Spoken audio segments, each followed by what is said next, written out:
Salut YouTube, Siwaka.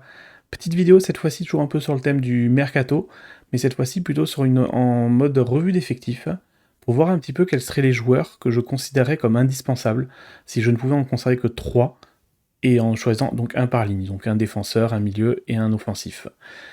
Là le but donc c'est de regarder un petit peu quels sont les joueurs que je considère comme indispensables à son animation et à son style de jeu. Donc on va faire un petit point sur la vidéo sur déjà une revue complète d'effectifs. Donc ligne par ligne, là je vais faire tout l'effectif, hein, donc gardien, défense, milieu et attaque. Ensuite voir quelle serait la base du 11 sur laquelle je partirais, la colonne vertébrale de l'équipe. Et enfin une petite explication de pourquoi j'ai choisi chacun de ces joueurs comme étant les joueurs que je conserverai. Allez, on y va. Et je prends quelques secondes pour vous remercier tous pour votre soutien jusque-là, ça fait très plaisir. Merci de continuer à me soutenir en regardant les vidéos, en likant, en commentant et en partageant. Continuez, ça donne de la force du coup pour continuer à vous proposer du contenu régulièrement. Merci. Donc si on commence cette revue d'effectifs avec le poste de gardien de but, on a énormément de joueurs sous contrat en tant que gardien de but, hein, Perry, Descamps, Lassine Diarra, Justin Bengui et Mathieu Patouillet.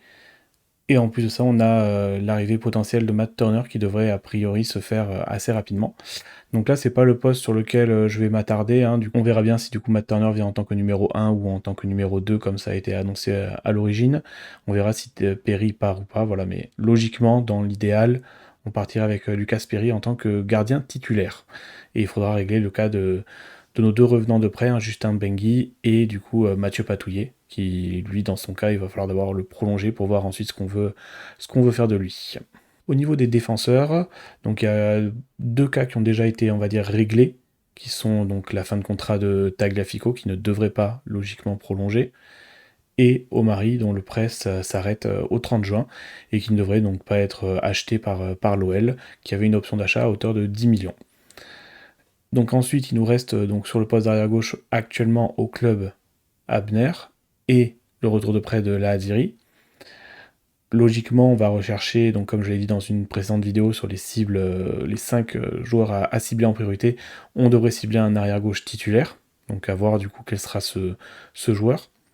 Sur le poste d'arrière droit, on a actuellement sous contrat Maitland Niles, Sahel Koumbedi et Clinton Mata, ainsi que potentiellement Barisic qui est en fin de contrat, qui a une option pour prolonger son contrat, à voir si elle sera activée, si le joueur restera, du coup finalement il peut jouer aussi sur ce poste d'arrière droit.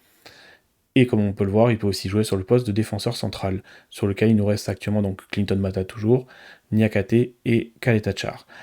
Kaletachar est potentiellement annoncé comme partant aussi, donc Barisic qui est potentiellement annoncé comme partant vu que peut-être il ne prolongera pas son contrat à l'OL. Et Mata, on a entendu du coup qu'il serait potentiellement en train de prolonger son contrat pour rester. Donc à voir si on repartirait sur la même charnière. Moi j'avais dit que dans l'idéal, il faudrait recruter un défenseur central droitier, donc pour occuper l'axe droit. Donc pour moi, un joueur qui viendrait jouer à la place de Clinton Mata. Au milieu de terrain, donc on a énormément de joueurs pour occuper la place dans le double pivot. Donc partant de gauche à droite, Akuoku, Veretout, Tolisso, Tessman, Matic. Et les retours de prêt que sont Alifa, Diawara et Aurel Mangala. Donc là, il y aura certainement énormément de départs hein, dans ce lot-là. Hein. Akuoku, normalement, ne devrait pas être conservé, par exemple. Veretout sera certainement libéré aussi si on trouve quelque chose. Matic aussi, on peut comprendre que a priori ce serait pas la priorité de le conserver. Voilà, donc du coup ça ferait déjà 3 joueurs en moins dans le double pivot. Et on a a priori pareil, hein, quasiment l'assurance que Danilo devrait rejoindre l'OL si l'OL est autorisé à recruter. Parce qu'il y a un deal avec Nottingham Forest pour lui et Matt Turner. Donc à voir, du coup ça nous ferait potentiellement Danilo, Tolisso, Tessman, et peut-être avoir les retours de prêt s'ils conviennent à l'OL et si on veut miser sur eux. Pour le rôle de meneur de jeu, donc de numéro 10 dans le 4-2-3-1 de Fonseca, aujourd'hui il nous reste Almada, pour l'interrogation parce qu'il est seulement pour l'instant prêté à l'OL, donc à voir s'il sera conservé, je pense que oui, mais voilà, à voir comment ça va se matérialiser, et Corentin Tolisso du coup qui a cette polyvalence de jouer soit dans le double pivot, soit en tant que numéro 10, Ryan Cherki ayant été vendu.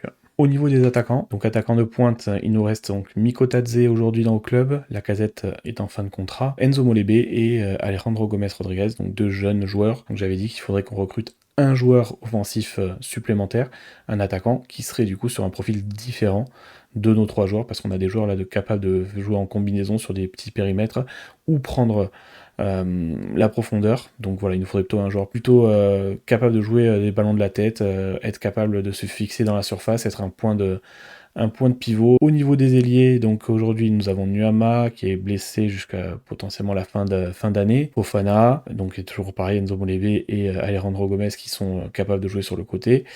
Et potentiellement aussi Almada qu'on a vu qui a été utilisé en tout cas par Paulo Fonseca en tant qu'ailier aussi, meneur de jeu excentré plutôt qu'ailier pur. Donc là aussi on devrait normalement recruter un joueur supplémentaire au moins sur les ailes. Ce qui nous donnerait comme colonne vertébrale Lucas Perry dans les cages.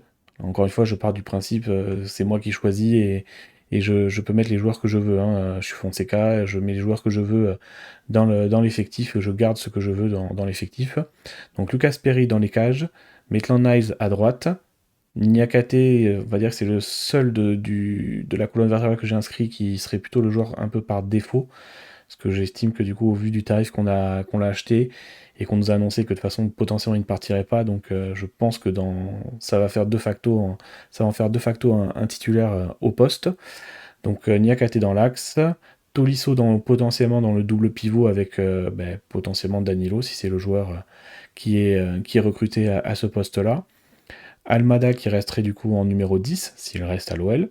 Fofana sur l'aile gauche, pareil, s'il reste, hein, il y a de plus en plus de rumeurs sur un départ en première ligue, mais le joueur, lui, ne voudrait pas forcément partir maintenant, donc tant mieux pour nous si c'est le cas. Et devant, donc, Mikotadze. Donc il nous manquerait dans cette image-là, donc le défenseur central droitier, le milieu défensif, l'arrière gauche, et un ailier droit capable de jouer des deux côtés, idéalement, ça peut être pas mal, mais un ailier droit déjà pour commencer la saison. Donc voilà, si je pars de mes 3 joueurs que j'ai estimé indispensable. Donc vous voyez, il y a plusieurs joueurs sur lesquels je compte malgré tout dans l'effectif, mais si je devais en choisir 3 seulement, donc un par ligne, j'ai choisi donc de prendre Maitland-Niles, Corentin Tolisso et Malik Fofana. Maitland-Niles, c'est très simple pour moi, c'est un joueur que j'aime beaucoup sur son style de jeu. Alors, joueur très nonchalant, très calme, qui semble être calme en toutes circonstances, et ça s'apparente des fois vraiment de la nonchalance sur certaines situations. Mais par contre, avec sa polyvalence, c'est extrêmement important, je trouve, dans un effectif, déjà de manière générale, mais encore plus dans des systèmes de jeu hybrides. Donc maintenant, il y a de plus en plus de systèmes de jeu hybrides, des joueurs qui changent et qui s'interchangent de position. On le voit très bien avec le PSG de Luis Enrique, par exemple. On l'avait vu aussi avec l'OL de Pierre Sage, où des fois Maitland-Niles se retrouvait à jouer sur des postes très intérieurs, quasiment la position d'un milieu de terrain sur phase offensive. Donc moi j'aime beaucoup cette polyvalence pour le joueur, et j'estime que c'est quelque chose sur lequel il faut qu'on s'appuie. Il est capable de le faire, il est très bon quand il rentre aussi à l'intérieur, il faut s'en servir dans l'effectif. Il est capable de jouer très haut sur le terrain, ça c'est ce que Fonseca demande pour ses latéraux, donc ça c'est aussi très important pour coller au style de l'entraîneur. Et très simplement, il a un apport offensif extrêmement important par son jeu de combinaison, justement parce que le fait qu'il est capable de se présenter à l'intérieur du jeu. Il a eu plusieurs situations où il était souvent sur le second ballon dans la surface, ou à l'entrée de la surface pour récupérer, pour tirer. Donc voilà, moi c'est un joueur sur lequel je compte énormément sur le poste d'arrière droit personnellement. Au milieu de terrain, donc j'ai choisi Corentin Tolisso, hein, ça va être normalement, s'il reste, ce serait le capitaine et le leader de cet effectif. La saison qu'il vient de nous faire est extrêmement forte. Il a apporté énormément de volume de jeu, des appels de balles incessants, que ce soit sur le côté gauche pour demander, ou vers l'avant dans la surface pour être le deuxième, comme un sorte de deuxième attaquant dans la surface. Ça, c'est quelque chose de vraiment très très important d'avoir un joueur qui est capable de faire ses projections, pas de porter le ballon, mais de se projeter pour faire des appels pour ses équipiers. Ça, c'est très utile et très important dans un effectif aussi. Il nous a montré qu'il était capable de faire des stats. Ça, après, Corentin Tolisso, quasiment toutes ses saisons professionnelles, il a montré qu'il était capable de faire des statistiques, hein, but, passe décisive. Donc moi, c'est sur un joueur sur lequel, au milieu de terrain, je compte énormément. En plus, il peut jouer donc soit en tant que joueur dans le double pivot, soit plus haut en tant que numéro 10 pour être du coup, comme je dis, assez proche de l'attaquant et avoir une solution offensive supplémentaire sur le terrain. Après, c'est toujours pareil, il faudra voir qui serait dans ce cas-là les 2 joueurs dans le double pivot derrière lui, parce que dans ce cas, il faudrait un joueur qui soit capable d'organiser le jeu et de proposer quelque chose. Mais voilà, ça peut être très utile pour l'effectif. Et le 3e joueur que j'ai noté, ce serait Malik Fofana, donc sur le poste d'ailier gauche, parce qu'il nous amène énormément de profondeur.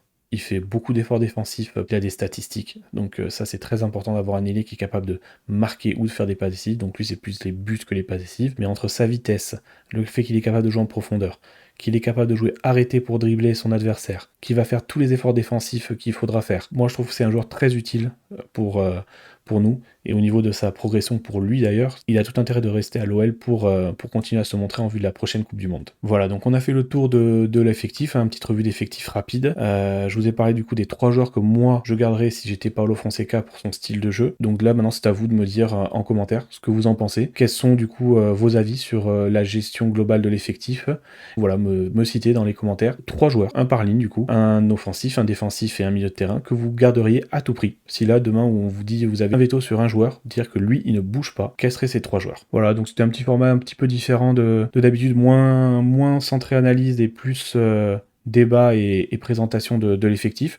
Donc n'hésitez pas aussi à me dire si c'est quelque chose que vous voulez voir plus souvent aussi sur la chaîne. Voilà, c'est tout pour cette vidéo, je vous remercie d'avoir suivi. N'hésitez pas à la liker, la partager et vous abonner à la chaîne. Merci.